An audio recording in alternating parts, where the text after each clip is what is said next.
It all started on what seemed to be just another ordinary day.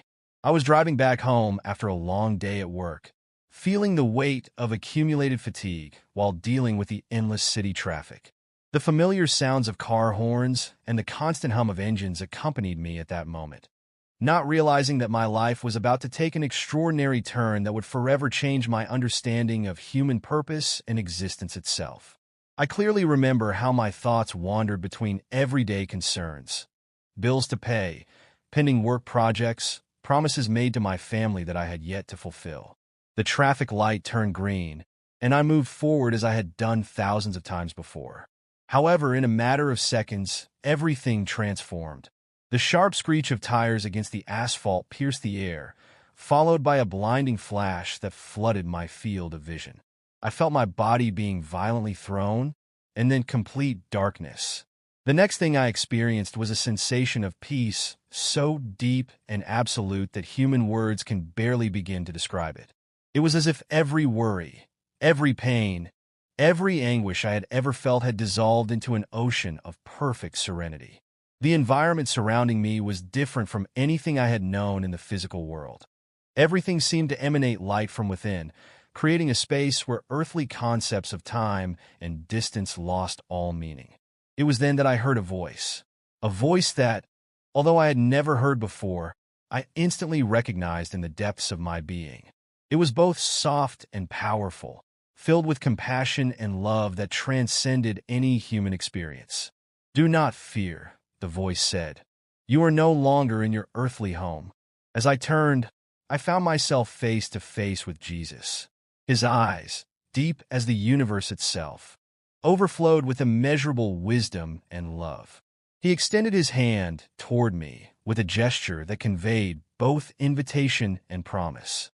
"Come with me," he said. "There is something you need to see, something that will transform your understanding of human purpose forever."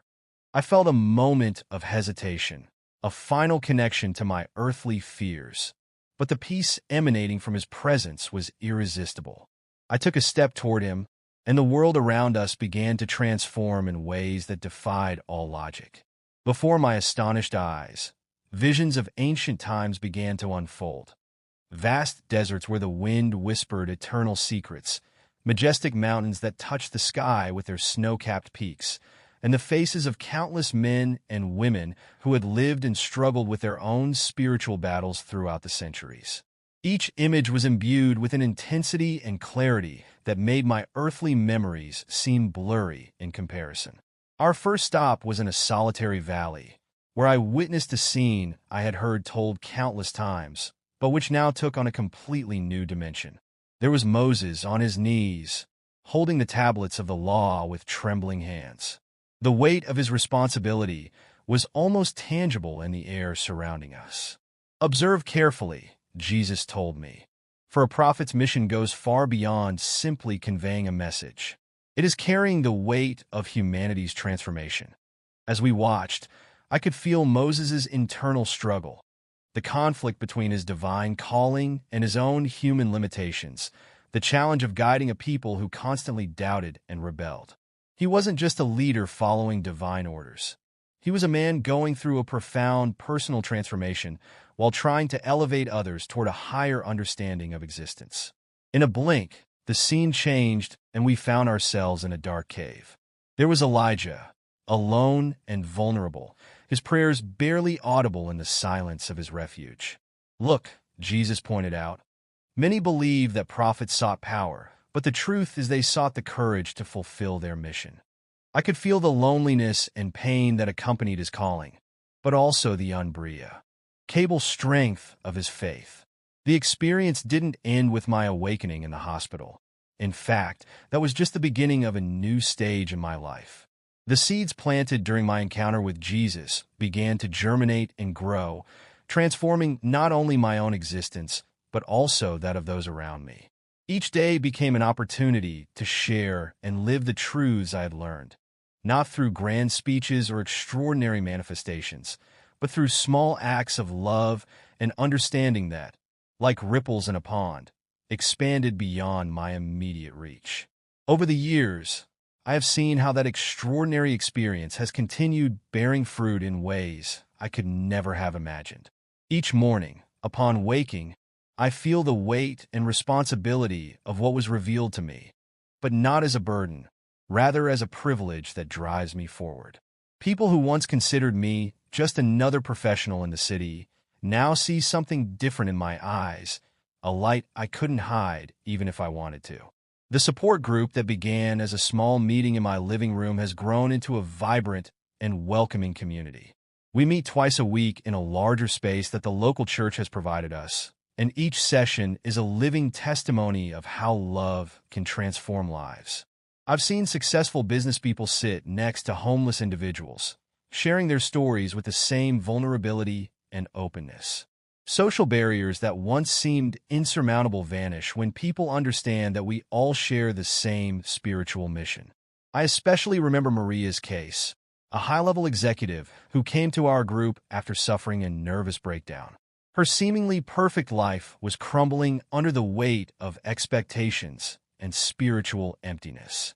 For months, I watched her gradually transform as she shared her story and listened to others' experiences. One day, with tears in her eyes, she told us how she had turned down an important promotion to dedicate more time to working with street children. Before I sought success, she told us, now I seek purpose. The revelations I received during my near-death experience continue to unfold in new layers of meaning. Every time I share my story, I discover new nuances and connections I hadn't noticed before. It's as if the message were a diamond with infinite facets, each revealing a new truth depending on who observes it and when. The dreams in which Jesus appears have become more frequent, and each visit brings with it a deeper understanding of our collective mission. I have begun to document these experiences in a journal that now spans several volumes. The pages are filled not only with my personal reflections, but also with the testimonies of those whose lives have been touched by the message. There are stories of reconciliation between parents and children who hadn't spoken for decades, of addicts who found the strength to recover, of skeptics who discovered a new dimension of existence. Each story is a testimony to how the true mission manifests in unique ways in each person. The impact on my community has been profound and multifaceted.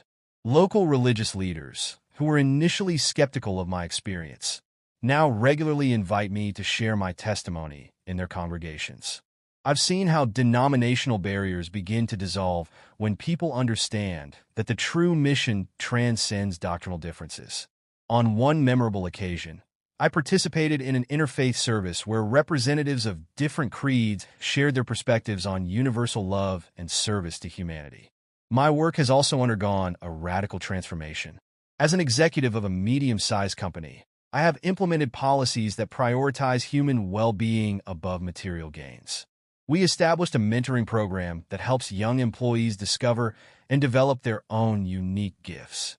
We created an aid fund for employees in difficulty and expanded our community volunteer programs.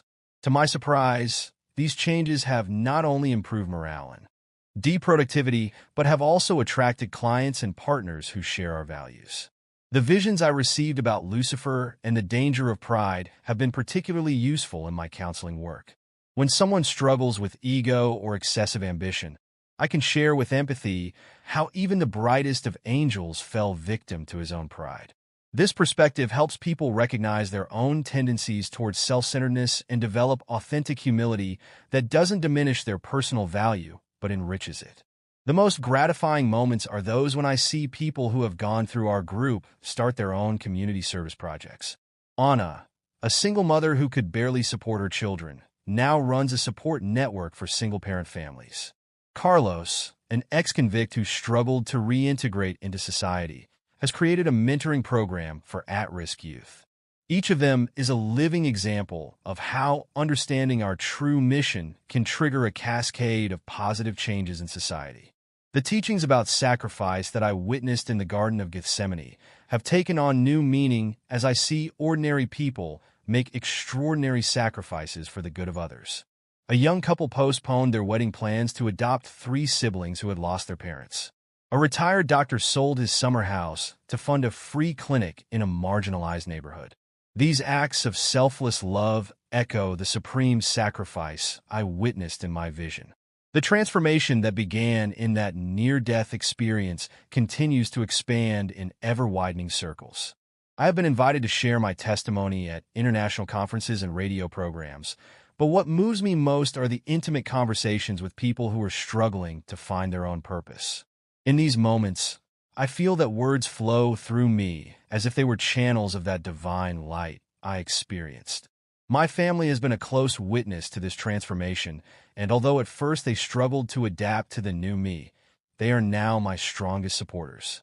My wife says she sees in me a piece she had never noticed before, and my children have begun to explore their own spiritual paths in a more conscious and profound way. Our family conversations have become more meaningful, focused on how we can better serve our community and live more authentically. The visions of ancient prophets I witnessed during my experience have taken on new life in the contemporary context. I see ordinary people facing challenges similar to those of Moses and Elijah. The struggle to maintain integrity in a world that often seems hostile to spiritual values. The challenge of leading with humility and compassion in the midst of adversity. Their stories have become a source of inspiration and guidance for those seeking to live with purpose in the modern world. The impact on the business sector has been particularly striking. Several executives who have gone through our group have implemented significant changes in their organizations, prioritizing social responsibility and human development. A local technology company established a free training program for low-income youth, while another has revolutionized its environmental and sustainability policies. These changes demonstrate that spiritual principles can transform even the most pragmatic aspects of modern life. The understanding that each person has a unique role in the divine plan has led to the creation of personalized spiritual development programs. We work with each individual to help them discover their particular gifts and how they can use them in service of others. This approach has resulted in a flourishing network of community initiatives, each as unique as the person leading it. Challenges have not been lacking on this path. I have faced skepticism, criticism, and even open hostility from those who view any profound spiritual experience with suspicion. However, these obstacles have served to strengthen my conviction and refine my ability to communicate the message with greater clarity and compassion.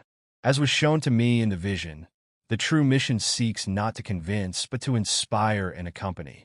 As I age, I feel an ever-growing urgency to share everything I have learned.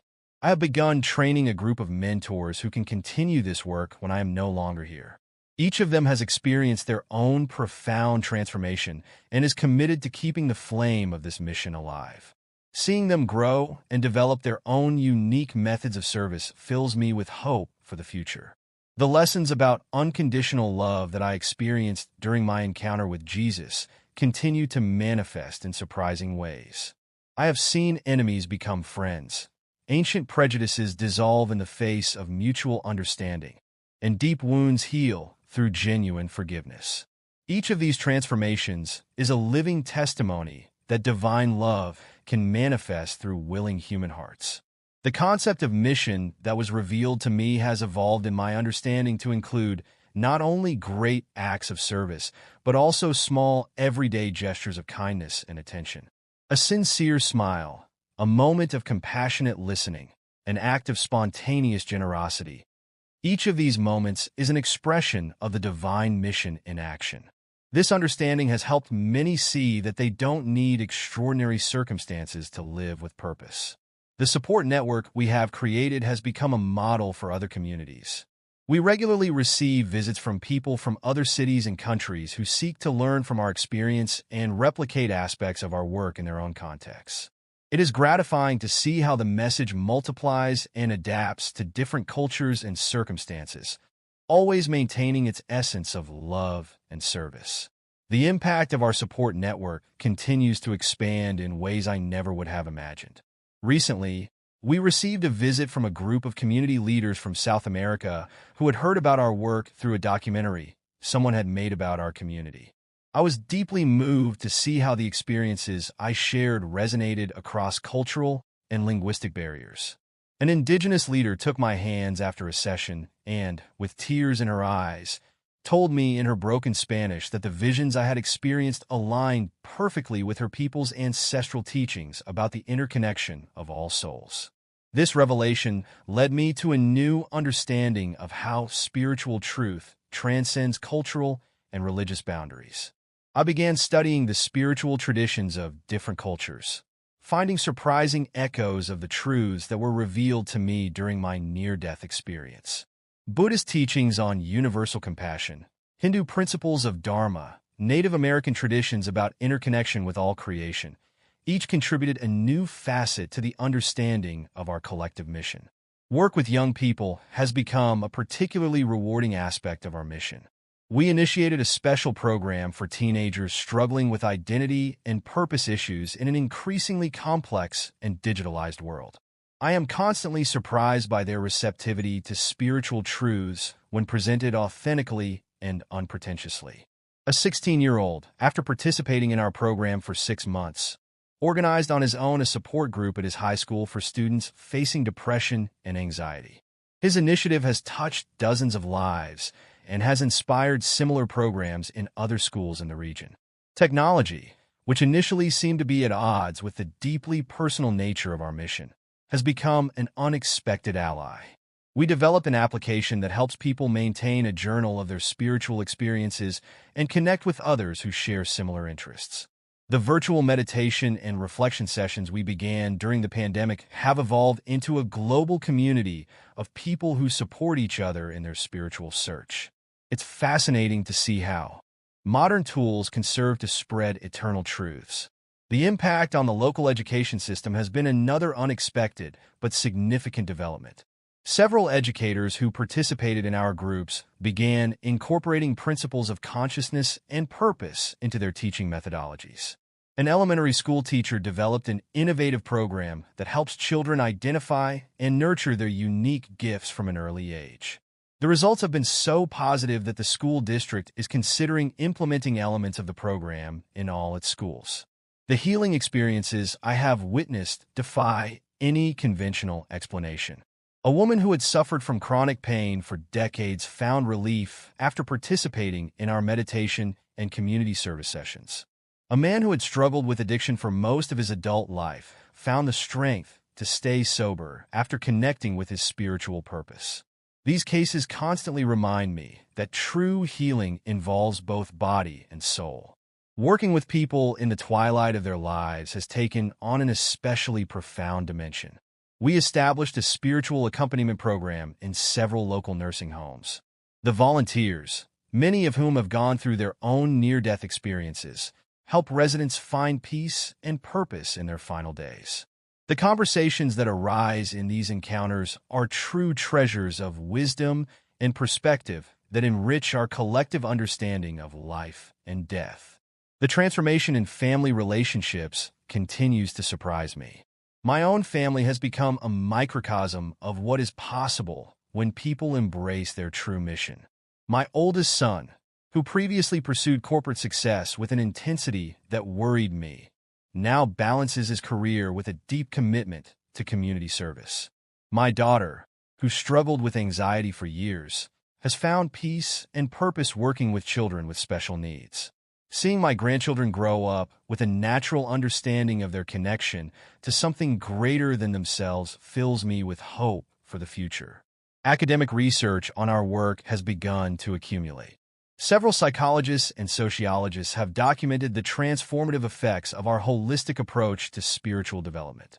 A recent study found significant correlations between participation in our programs and improvements in mental health, interpersonal relationships, and life satisfaction. Although numbers and statistics barely scratch the surface of what really happens in our meetings, it is gratifying to see science beginning to validate what we have been experiencing. The intergenerational aspect of our work has become increasingly important. We created spaces where community elders can share their wisdom with the younger ones, and where young people can contribute their energy and fresh perspectives. These connections have resulted in surprising collaborations. A community gardening program, jointly run by teenagers and retirees, an oral history project documenting the spiritual experiences of the neighborhood's oldest residents, technology workshops where young people help seniors stay connected in the digital world. The artistic dimension of our mission has flourished in unexpected ways. Several members of our community have found in art a way to express the ineffable truths they have discovered on their spiritual path. We have a choir that combines sacred music from different traditions, a theater group that presents original works based on personal transformation experiences, and a gallery that exhibits art inspired by spiritual experiences. These creative expressions have opened new channels for sharing our message with people who might not respond to more traditional approaches. The impact on the local health system has also been significant. Several doctors and nurses who participate in our groups have begun incorporating elements of spiritual care into their medical practice. A local clinic has established a pilot program that integrates spiritual accompaniment with conventional medical treatment, with promising results in terms of patient recovery and overall well-being. As our community grows, I have learned the importance of maintaining a balance between structure and flexibility. We have developed guidelines and protocols to ensure the consistency and quality of our programs, while always leaving room for spontaneous inspiration and adaptation to individual needs. This creative tension between form and flow reflects one of the deepest lessons from my near-death experience. The divine order manifests through an infinite variety of unique expressions. Working with people who have experienced trauma and loss has taken on a special depth. The perspective I gained during my experience allows me to accompany others in their darkest moments with an understanding that goes beyond words.